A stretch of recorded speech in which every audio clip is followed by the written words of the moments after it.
नमस्कार साथियों, जय हिंद। स्वागत है आपका अपने YouTube चैनल अचीव विथ अम्बेस अकेडमी में। आज के इस लेक्चर में हम पढ़ेंगे साथियों भिन्न, फ्रैक्शन। भिन्न क्या होता है? आइए देखते हैं हम भिन्न क्या होता है। जैसे हमने कहा 1/2, 1/2। अब इस 1/2 में एक क्या है, दो क्या है? इसमें एक अंश है और दो हर है। इसको न्यूमरेटर बोलते हैं, इसको डिनोमिनेटर बोलते हैं। अब इस 1/2 का क्या मतलब होता है? 1/2 का क्या मतलब है? 1/2 का मतलब है कि किसी चीज के दो भाग किए गए, उसमें से एक भाग हमें मिल गया। मान लीजिए कोई फल है, कोई सेब है, इसके हमने दो टुकड़े किए, दो टुकड़े करके एक टुकड़ा मैं ले लिया, इसका एक भाग मैं ले लिया, तो वही 1/2 है। शेष जो बचा वो कितना बचा? वो भी 1/2 बचा। कोई चॉकलेट है, इसका भी हमने देखिए 1/2 भाग किया, 1/2 भाग मैं ले लिया, पूरे एक का दो भाग करके एक भाग मैं ले लिया, वही 1/2 हो गया। तो वही चीज है, जैसे हमने कहा 3/4। 3/4 क्या है?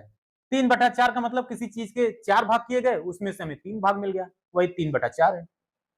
2/4 का क्या मतलब है? चार भाग करके दो भाग मुझे मिल गया, वो 2/4 है।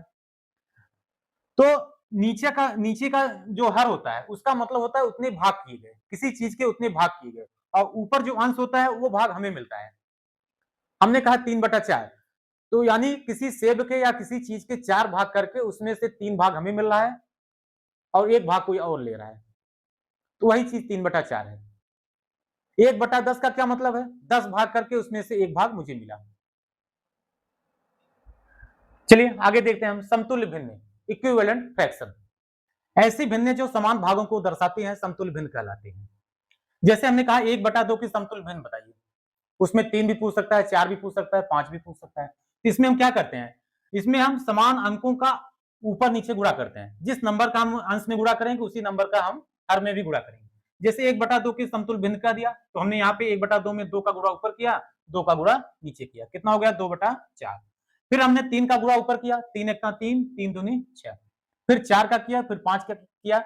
इस तरह से जितने भी समतुल्य भिन्न कर रहा है उतने भिन्न हम निकाल सकते हैं। आइए हम इसको चित्र के माध्यम से देखें, एक फिगर के माध्यम से। अब 1/2 क्या होता है? 1/2 का मतलब किसी चीज के हम दो भाग किए, उसमें से हमें एक भाग मिल गया, कितना हो गया? ये 1/2। अब इसके समतुल्य कह रहा है। समतुल्य मतलब नाम से ही लग रहा है समान, जो उसके समान हो, सिर्फ क्या हो? उसके टुकड़े ज्यादा हो जाए, उसको ज्यादा भागों में डिवाइड कर दिया जाए।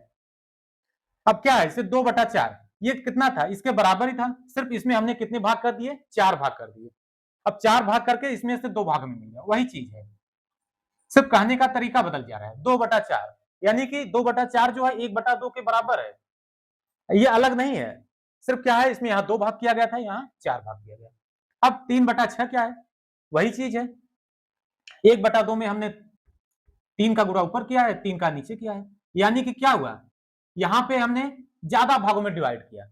जो हम यहाँ पे दो भाग डिवाइड कर रहे थे, यहाँ पे हमने उसको 6 भागों में डिवाइड किया, और कितना भाग हमें मिला? 3 भाग मिल रहा है। तो 1 2 3 और ये 3 भाग बचा हुआ है, तो ये कितना हो गया? 3/6। अब कर रहा है 4/8। 4/8 का मतलब वही चीज है, उसके हमने कितने भाग किए? 8 भाग किए। 8 भाग करके कितना भाग हमें मिल गया? 4 भाग मिला, तो क्या होगा? ये 4/8। इस तरह से चाहे जितने भी उसके इक्विवेलेंट फ्रैक्शन निकालना हो, हम इस तरह से निकाल सकते हैं। बहुत आसान होता है, बस हमें क्या करना होता है? हमें ऊपर नीचे सेम डिजिट का गुणा करना होता है, सेम नंबर का गुणा करना होता है। चलिए आगे चलते हैं। भिन्न का सरलतम रूप। अब देखते हैं हम सरलतम रूप क्या होता है। सरलतम रूप मतलब होता है कि उसको एकदम छोटे फॉर्म में लिखना, उसको काट के किसी नंबर से, जिस नंबर से वो डिवाइड हो रहा है उससे हम डिवाइड करके उसको एकदम छोटे फॉर्म में लिखना, वही उसका होता है सरलतम रूप। एकदम सिंप्लीफाई कर देना। जैसे यहाँ पे दिया है 2/4। अब 2/4 देखिए, दो तो स्वयं दो से कटेगा, चार भी दो से कट जाएगा, दो का भाग चला जाएगा, तो क्या होगा? दो एक का दो, दो दूनी चार, ऊपर कितना आ गया? एक आ गया, नीचे कितना आया? दो आया। तो यही इसका सरलतम रूप हो गया, एकदम सिंप्लीफाइड फॉर्म हो गया। 2/4 का क्या हो गया? 1/2, 1/2। यहाँ पे है 3/12। अब देखिए 3 स्वयं से कटेगा और 12 में भी 3 का भाग चला जाएगा, कितना होगा? 3 एक का 3, 3 चौक 12। तो कितना आ गया? ऊपर ऊपर एक आया, नीचे चार आ गया। तो यही होगा इसका सरलतम रूप। अब इससे ज्यादा ये सरल नहीं हो सकता है। इससे ज्यादा अगर इसको हम काटना चाहें तो नहीं काट सकते हैं। सबसे छोटा रूट हो गया उसका। यहाँ पे कितना है 8/10। अब देखिए 8 जो है 2 का भी भाग चला जाएगा इसमें, और 10 में भी 2 का भाग चला जाएगा। कितना हो जाएगा 2 चौक 8, यहाँ पे 2 पच्चे 10। अब देखिए क्या इसके बाद कटेगा और किसी संख्या से? नहीं कटेगा। बस कितना हो गया 4/5। करा 6/9। अब देखिए 6 जो है 2 से कटेगा, लेकिन 9 2 से नहीं कटेगा, इसमें 2 का भाग नहीं जाएगा। देखिए 3 का भाग इसमें भी चला जाएगा, इसमें भी चला जाएगा। कितना होगा 3 दूनी 6, यहाँ पे कितना हो जाएगा 3 त्रिका 9। तो ऊपर कितना हो गया 2, नीचे 3। तो क्या होगा इसका सरलतम रूप 2/3 हो गया। समभिन्न प्रॉपर फ्रैक्शन, ऐसी भिन्न जिसका अंश हर से छोटा होता है वो क्या कहलाती हैं? समभिन्न कहलाती हैं। जैसे हमने कहा 1/2, इसका देखिए अंश जो है 1 है, हर 2 है, इससे छोटा है तो ये क्या है? समभिन्न है। दे दिया 3/5, ये भी क्या है? समभिन्न है, इसका भी देखिए अंश हर से छोटा है। 7/15, इसमें भी देखिए अंश हर से छोटा है, तो ये भी क्या है? हमारा समभिन्न है। विषम भिन्न इम्प्रॉपर फ्रैक्शन, ऐसी भिन्न जिसका अंश हर से बड़ा होता है वह विषम भिन्न कहलाती है। जैसे हमने कहा 3/2। अब देखिए यहाँ पे अंश 3 है, हर 2 है, 3 जो है 2 से बड़ा है, ये क्या है? ये विषम भिन्न है। 7/5 क्या है? ये विषम भिन्न है, यहाँ पे अंश हर से बड़ा है। 16/11 ये भी क्या है? ये भी हमारा विषम भिन्न है, इसमें भी वही हाल है। और एक चीज और ध्यान देने बात है, जैसे हमने कह दिया 5/5, अब ये क्या है? ये सम भिन्न है कि विषम भिन्न है? तो साथियों ये हमारा विषम भिन्न है। यहाँ पे हमने लिख दिया नोट करके, ऐसी भिन्न जिसमें अंश और हर समान हो वे विषम भिन्न कहलाती है। यहाँ पे देखिए अंश और हर क्या है? समान है। 5 यहाँ पे भी है और 5 नीचे भी है, तो ये भी क्या है? विषम भिन्न है। एग्जाम में आ जाता है कि इसमें विषम भिन्न खोजिए, निम्न में विषम भिन्न को छांटिए, दे देगा उसमें विकल्प में से, तो बड़ा कंफ्यूजन हो जाता है। यहाँ पे हमें ध्यान देने वाली बात यही है कि अगर अंश और हर समान है तो ये हमारा क्या होता है? ये विषम भिन्न होता है। हमने कह दिया 7/7, ये भी क्या होगा? ये भी विषम भिन्न होगा। मिश्र भिन्न मिक्स्ड फ्रैक्शन, मिश्र भिन्न में क्या होता है? इसमें हम पूर्ण संख्या के साथ सम भिन्नों को हम लिखते हैं, मतलब होल नंबर भी साथ में रहेगा, उसके बाद प्रॉपर फ्रैक्शन भी साथ में होगा। जैसे हमने कहा 1 सही 1/2। अब देखिए यहाँ पे क्या है? यहाँ पे 1 जो है ये पूर्ण संख्या है, होल नंबर है, और यहाँ पे ये क्या है? ये हमारा प्रॉपर फ्रैक्शन है। तो इसको हम क्या पढ़ेंगे? 1 सही 1/2, 2 सही 3/4, ये भी क्या है हमारा? ये भी मिश्र भिन्न है।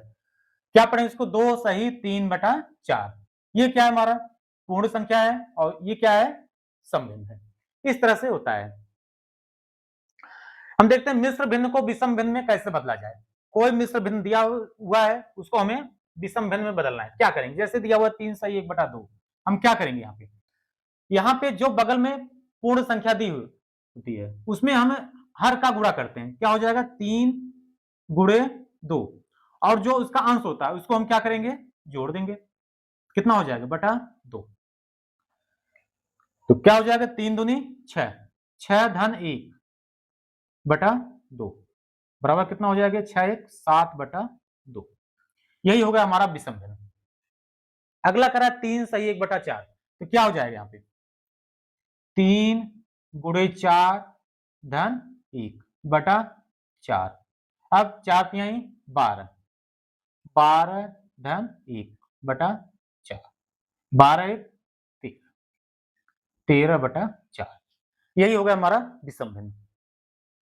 करा विषम भिन्न को मिश्र भिन्न में बदलना, और यदि अगर विषम भिन्न दिया हुआ है इसको हमें अगर मिश्र भिन्न में बदलना है कैसे बदलेंगे? दिया हुआ है 11/3, यहाँ पे हम क्या करेंगे? 11 में हम 3 का भाग दे देंगे, 11 में हम 3 का भाग दे देंगे। कितना हो जाएगा? 3 त्रिका 9, यहाँ घटा देंगे, यहाँ पे 2 बचा। अब देखिए जो यहाँ पे भागफल जाएगा, जो यहाँ पे भागफल होगा वो हमारा बगल में होगा, पूर्ण संख्या होगा, तो कितना हो जाएगा? 3 सही, और जो शेषफल होगा, जो हमारा शेषफल होगा वो हमारा अंश में चला जाएगा, तो 2 और जो हर है जिसका हम भाग दे रहे हैं वो नीचे रहेगा। कितना हो जाएगा 3 सही 2/3। कह रहा है 7/2, वही चीज हम 7 में 2 का भाग दे देंगे, कितना हो जाएगा 2/3 6, 7 में 6 घटाएंगे 1 आ जाएगा, कितना भाग गया 3 गया, तो 3 बगल में हो जाएगा, जो शेषफल ऊपर हो जाएगा और जिसका हम भाग दे रहे हैं जो हर है वो नीचे ही रहेगा। तो कितना हो गया 3 सही 1/2। सीधा हम मन में भी कैलकुलेशन कर सकते हैं, कितना जाएगा 2/3 6, 1 शेष बचेगा ऊपर हो जाएगा 2 नीचे रहेगा, 3 सही 1/2। इस तरह से हम कर सकते हैं। किसी भी भिन्न को हमें मिश्र भिन्न बदलना है या मिश्र भिन्न को हमें विषम भिन्न बदलना है, इस तरह से हम बदल सकते हैं। भिन्न का व्युत्क्रम, रेसिप्रोकल ऑफ फ्रैक्शन। व्युत्क्रम क्या होता है? व्युत्क्रम मतलब होता है उल्टा। उल्टा क्या होता है? जैसे कोई भिन्न दिया हुआ है उसको हम उलट देंगे, जो अंश है वो हर हो जाएगा, जो हर होगा वो अंश हो जाएगा। जैसे कह रहा है 2/3 का व्युत्क्रम। अब देखिए यहाँ पे 2/3 में 2 अंश है 3 हर है, तो इसका व्युत्क्रम क्या होगा? जो हर है वो अंश हो जाएगा, कितना हो जाएगा 3/2 और जो अंश है वो हर हो जाएगा। कह रहा है 4/7 का व्युत्क्रम, कितना हो जाएगा 7/4 हो जाएगा। अब यहाँ पे 3 का व्युत्क्रम, यहाँ पे एक चीज ध्यान देने वाली बात है, कोई नंबर अगर दिया हुआ है और उसका हर नहीं दिया हुआ, यानी कि वो अकेले है, भिन्न के फॉर्म में नहीं है, फ्रैक्शन के फॉर्म में नहीं है, तो हमेशा क्या होता है? वो अंश होता है और उसका हर हमेशा 1 होता है, जिसको हम नहीं लिखते हैं, उसको हम मान लेते हैं, अंडरस्टूड होता है वो। तो यहाँ पे 3 क्या है? 3 यहाँ पे अंश है, तो इसका हर कितना होगा? 1 होगा, तो इसका व्युत्क्रम कितना हो जाएगा? 1/3 हो जाएगा। और यहाँ पे एक चीज और ध्यान देना है हमें, कोई भिन्न और उसके व्युत्क्रम का गुणा हमेशा 1 होता है। भिन्न क्या है? 2/3 है। अब 2/3 का व्युत्क्रम कितना होगा? 3/2 होगा। अब इन दोनों का गुणा आपस में करिए, देखिए 3 दूनी 6, यहाँ पे 3 दूनी 6, कितना हो जाएगा? आपस में कट के कितना आ जाएगा? 1 आ जाएगा। हमेशा किसी भिन्न का और उसके व्युत्क्रम का गुणा हमेशा 1 होता है। ठीक है, आज के वीडियो में बस इतना ही, मिलते हैं अपने अगले वीडियो में। नमस्कार, जय हिंद, जय भारत।